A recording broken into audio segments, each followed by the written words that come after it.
One of the things that my clients often get confused during a session is when they're arguing, is it arguing or is their partner a gaslighter? There's a lot of talk about gaslighting now, and gaslighting is a manipulative tactic. It's abusive. And I think when couples come in, they want proof that their partner is the broken one. Their partner is the one who's gaslighting. And sometimes the partner is gaslighting. I was thinking the other day that it might be helpful because when you actually confront a gaslighter, they'll say something like, "What are you talking about? I was just arguing." But healthy arguing looks very different from gaslighting. So I'm going to give you the cut, the split, the rundown of what healthy arguing is, and then compare that with gaslighting, because I think that's going to help a lot of you couples who are struggling with this very idea. So the first one is, when you're in a healthy argument, you're questioning someone's fact checking, like you're going for, like, it's a discussion. It's okay to ask for facts or backup and engaging in a civil discussion over the topic. With gaslighting, the gaslighter, or the person that says they're arguing, but it's gaslighting, it's abusive, they start demanding. They get louder and they say things like, "Everything is your fault. Everything you say is wrong. There is no room for compromise." You can see a big difference there, right? Okay, in a healthy argument, the goal is agreeing or seeing each other's side, not to make your question the sanity or the reality. With gaslighting, it takes away your ability to think clearly or rationally. You question yourself often, and you replay situations to try to find out where you went wrong with describing what happened. And that's indicative that you're being gaslighted, because automatically you assume it's your fault. And you can't remember the details because you're confused, because they get loud and they're angry, and they're usually very negative in what they say. They're blaming.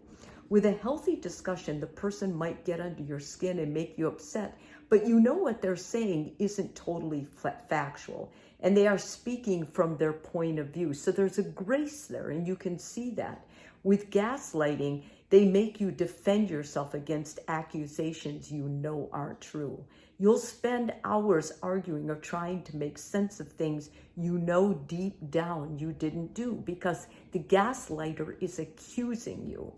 With healthy arguments, disagrees with when you disagree with your point of view and you express that, "I don't agree with that," or "I see it in a different way." So they're rational and they're calm. They're discussing with you.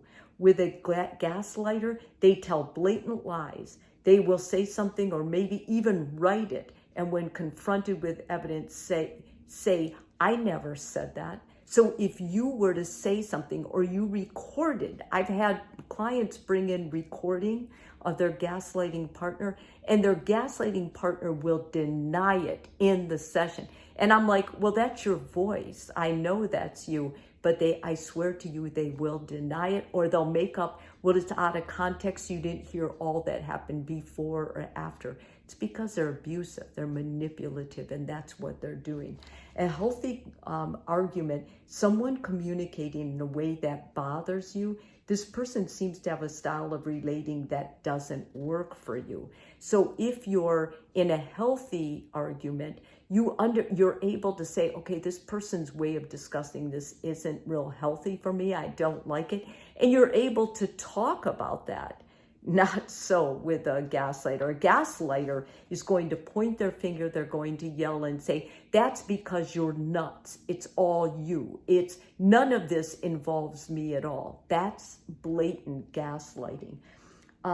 In a healthy argument, basically both people can be content with their worldview, but they're not, like, you don't have to change your worldview just because this other person disagrees with you. So basically what it is, it's a joining together. You want the relationship more than you want to win your point of view or how you think about things, your perception, and your partner's not demanding you do. With gaslighting, basically they're saying they say they love you, but unless you will change your mind and see things like them, they cannot accept you.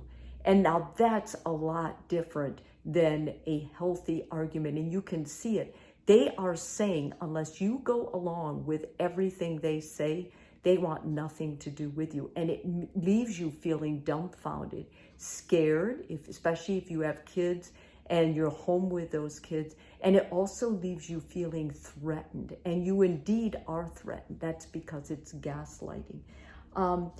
Usually with a healthy argument, it happens around certain topics and with certain people that you're close with, and you can discuss these things. You don't have to be on the same page with. Basically, it's not a manipulative tactic. They're not trying to show off.